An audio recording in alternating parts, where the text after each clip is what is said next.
Moving on నేడు అనకాపల్లి విజయనగరం విశాఖ జిల్లాల్లో CM Chandrababu Naidu విస్తృతంగా పర్యటించబోతున్నారు. స్వర్ణాంధ్ర స్వచ్ఛాంధ్ర కార్యక్రమంతో పాటు ప్రజావేదిక పార్టీ కేడర్ సమావేశంలో పాల్గొనబోతున్నారు. ఉదయం అమరావతి నుంచి హెలికాప్టర్లో బయలుదేరనున్న చంద్రబాబు నాయుడు అనకాపల్లి జిల్లా కే కోటాపాడు మండలం ఆలమండ గ్రామానికి చేరుకుంటారు.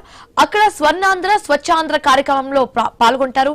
అనంతరం ఏ కోడూరు జెడ్పీ హై స్కూల్ సమీపంలో జరిగే ప్రజావేదిక కార్యక్రమంలో పాల్గొని ప్రసంగిస్తారు.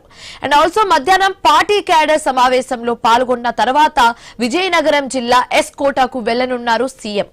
అక్కడ ఎమ్మెల్యే కె లలిత కుమారి కుమార్తె వివాహ వేడుకకు హాజరవుతారు.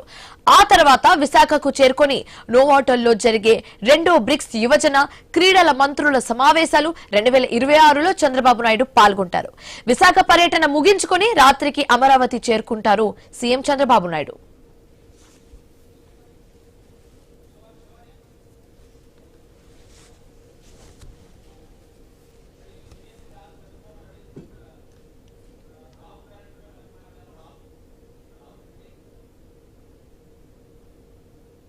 నేడు అనకాపల్లి విజయనగరం విశాఖ జిల్లాలో సీఎం చంద్రబాబు నాయుడు విస్తృతంగా పర్యటించబోతున్నారు. ఈ టూర్కి సంబంధించి కంప్లీట్ డీటెయిల్స్ మా కరెస్పాండెంట్ రాజు అందిస్తారు ఫోన్ ద్వారా.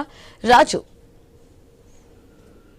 Good morning Shivani. ఈ రోజు ఏదైతే విశాఖపట్నంలో ఉత్తరాంధ్ర వ్యాప్తంగా కూడా విశాఖపట్నం విజయనగరం అదేవిధంగా అనకాపల్లి జిల్లాలో అయితే ఈ రోజు చంద్రబాబు నాయుడు అయితే పర్యటించబోతున్నారు. ముఖ్యంగా ఈ రోజు స్వచ్ఛాంధ్ర స్వర్ణాంధ్ర కార్యక్రమంలో భాగంగా ఉదయం 10 గంటలకు ఏటూరు కోడూరు మండలం అలమండ అయితే చేరుకుంటారు. అక్కడ ఏర్పాటు చేసినటువంటి కార్యక్రమంలో పాల్గొని అనంతరం తిరిగి కోడూరు మండలంలో ప్రాథమిక పాఠశాలలో ఏర్పాటు చేసినటువంటి ప్రజా వేదికలో పాల్గొంటారు. 11 గంటల నుంచి 1 గంట వరకు కూడా నిర్వహించే ప్రజా వేదిక కార్యక్రమంలో పాల్గొని అనంతరం అక్కడి నుంచి కార్యకర్తల ముఖ్య నాయకులతో సమావేశం నిర్వహించే అవకాశాలు కల్పిస్తున్నాయి. అనంతరం అక్కడి నుంచి కూడా విజయనగరం జిల్లా ఎలకోట మండలంలో ఎలకోట ఎమ్మెల్యే కోన లలిత కుమారి కుమార్తె వివాహానికి అయితే హాజరయ్యే అవకాశాలు ఉన్నాయి.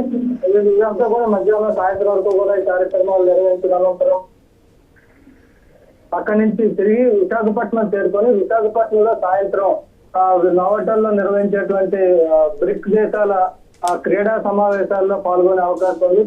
క్రీడా మంత్రులతో బ్రిక్ దేశాలకి సంబంధించినటువంటి క్రీడా మంత్రుల సమావేశంలో పాల్గొని రాత్రి వాళ్ళతో పాటు లంచ్ లో కూడా డిన్నర్ లో పాల్గొంటారు. అనంతరం సాయంత్రం రాత్రికి తిరిగి విజయవాడ వెళ్లే అవకాశాలు అయితే ఉన్నాయి. దీనికి సంబంధించి కూడా పూర్తి స్థాయి ఏర్పాట్లు అయితే చేయడం జరిగింది. ముఖ్యంగా ఎలాంటి అవాంఛనీయ సంఘటనలు జరగకుండా కూడా పూర్తి స్థాయి ఏర్పాట్లు కూడా చేసిన నేపథ్యంలో ఈ రోజు 11 గంటలకు అయితే విజయవాడ నుంచి హెలికాప్టర్ ద్వారా కోడూరు మండలం అయితే చంద్రబాబు నాయుడు చేరుకుంటున్నారు. అదే నేపథ్యంలో అనంతరం విజయనగరం జిల్లా విశాఖపట్నం జిల్లాలో కూడా ముఖ్యమంత్రి పర్యటనకు సంబంధించి పూర్తి స్థాయి ఏర్పాట్లు చేశారని చెప్పుకోవచ్చు. Thanks for the updates Raju.